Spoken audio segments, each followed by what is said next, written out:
बिस्मिल्लाहिर्रहमानिर्रहीम।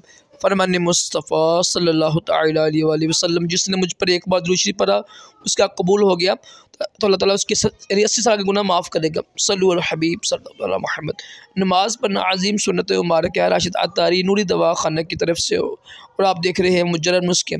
एक बीमारी के 2 नुस्खे लेकर आया हूँ, नुस्खे नोट कर लीजिएगा। कोशिश करें किसी अच्छी हकीम से इलाज कराएं।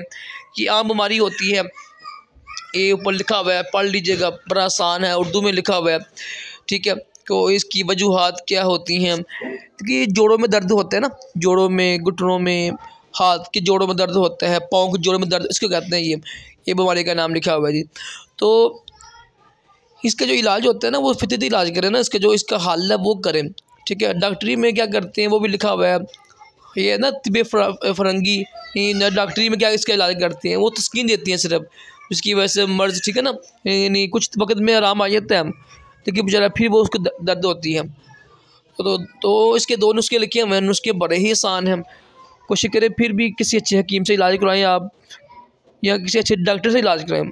जो अच्छे डॉक्टर होते हैं ना, वो अच्छा अच्छे डॉक्टर होते हैं, ठीक है। डॉक्टर हकीम एक ही चीज़ है, अल्लाह माफ़ कीजिए, हम किसके खिलाफ नहीं है, बस इलाज करवाएं। खुद नाम हकीम ना बने, डॉक्टर हो, पढ़ा लिखा हो, हकीम हो, पढ़ा लिखा हो, ठीक है, अनपढ़ जाहल ना हो, नीम हकीम ना हो, ठीक है, नीम डॉक्टर ना हो।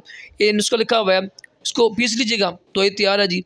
हर चीज़ लिखी हुई है, किस तरह खानी है, क्या करनी है, दूध के साथ, देसी घी के साथ। एक नुस्खा ये है, एक नुस्खा ये वाला है, ये मालिश के लिए होता है, ठीक है। ये रोगने तिलख और ये रोगने दालचीनी दे के उसको पीस लीजिएगा। उम्मीद है कि आपको वीडियो अच्छी लगी होगी। नुस्खा हमेशा डॉक्टर से, हकीम से पूछ ही का इस्तेमाल किया करें, ये मेहरबानी है, ये हमारा अखलाकी फ़र्ज़ है। सल्लु अला हबीब सल्लल्लाहु अलैहि वसल्लम।